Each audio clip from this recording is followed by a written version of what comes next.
Southern Vermont man arrested last week for allegedly killing his own mother on the high seas in 2016 will remain behind bars in federal custody for now. Nathan Carman's attorney says the case against his client is so complex that he'll need more time to prepare for upcoming hearings. Jack Thurston has the very latest.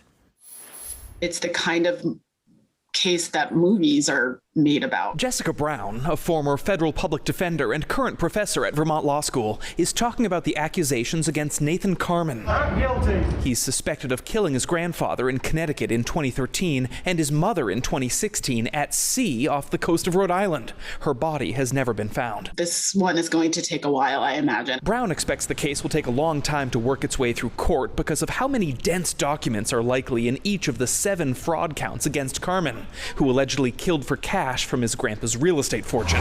Already, the complex investigation had the defense asking for extra time to find possible witnesses and research evidence going back years throughout New England before the attorneys could even argue for their client's release from custody pending trial. The defense has a real challenge, I imagine, trying to figure out ways to put together such a plan, because often you're going to rely on family members to say, yes, this person can live with me. Yes, I'll be responsible for this person.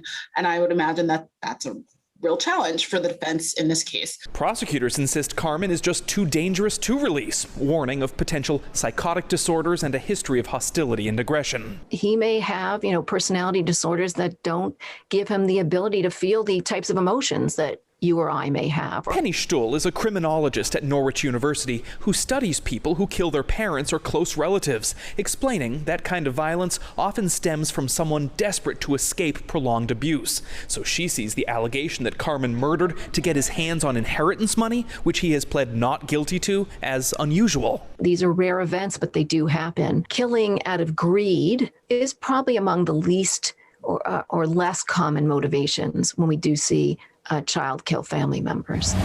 Court documents show if Carman's convicted of murder on the high seas, he'd face a mandatory punishment of life in prison. In Burlington, Jack Thurston, NBC5 News.